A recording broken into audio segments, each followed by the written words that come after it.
On July 25th, 2026, LeBron James posted something on social media that ended 2 decades of speculation in about 30 seconds. He's leaving the Lakers. He's going to Philadelphia. And after everything, the farewell tours, the trade rumors, the "is this finally it" headlines, the ending nobody predicted turned out to be the real one. Let's start with what actually happened, because the deal itself is almost as strange as the decision.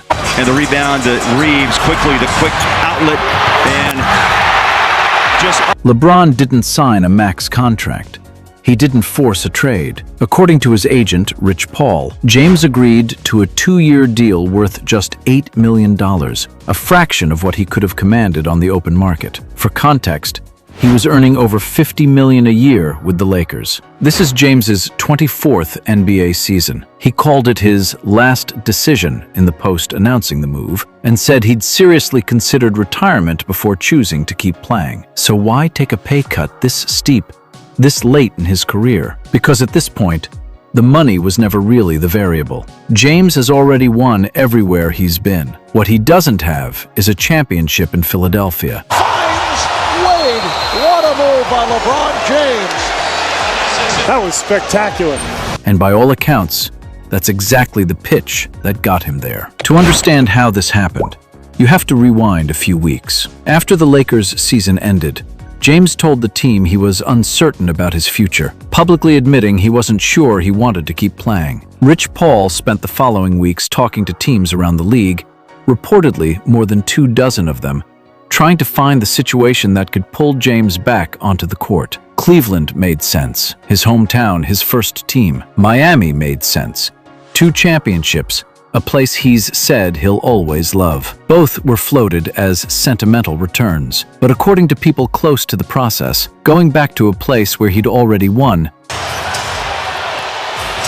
can hear the wrath of the fans didn't appeal to him the way starting something new did. Sentiment lost to ambition. Philadelphia made its case differently. Joel Embiid, who played alongside James on the gold medal-winning 2024 Olympic team, is reported to have helped recruit him personally. The Sixers' new president of basketball operations has a personal history with James going back to their days competing for Ohio's Mr. Basketball Award, and ownership got directly involved. Harris Blitzer Sports and Entertainment president Bob Myers reportedly made his case for the Sixers on Rich Paul's own podcast. That's not a normal recruiting pitch. That's an organization treating a 41-year-old free agent. Instant offense. There's a steal. James read it, got it, threw it down.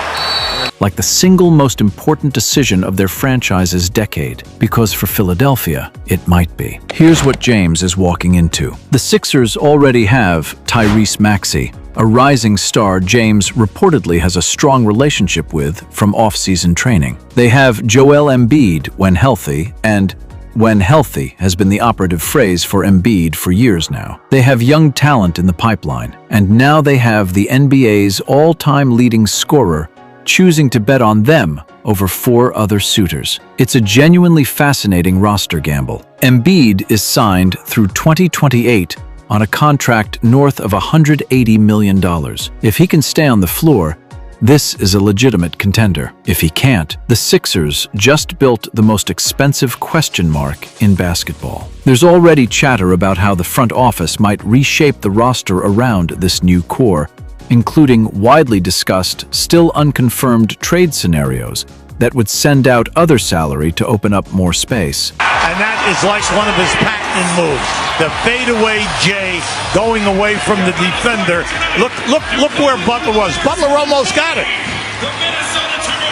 An absolutely incredible basketball game in Cleveland. None of that is settled. What is settled is the headline: LeBron James, Sixer. Then there's the part of this story nobody expected: Bronny. For the past year, most of the NBA assumed that wherever LeBron landed, his son would follow. The first father-son duo to play together in league history extended for another season. That's reportedly no longer the likely outcome. Multiple reports indicate the Lakers want to keep Bronny, and Philadelphia's roster situation makes a package deal unlikely. So the storyline that defined last season, LeBron and Bronny sharing a court may have quietly ended the moment LeBron picked a new team. It's a small detail buried inside a massive one, but it's the kind of detail that says a lot about what actually mattered to James in this decision. It wasn't family. It was, in his own words, about wanting to compete for a championship one more time.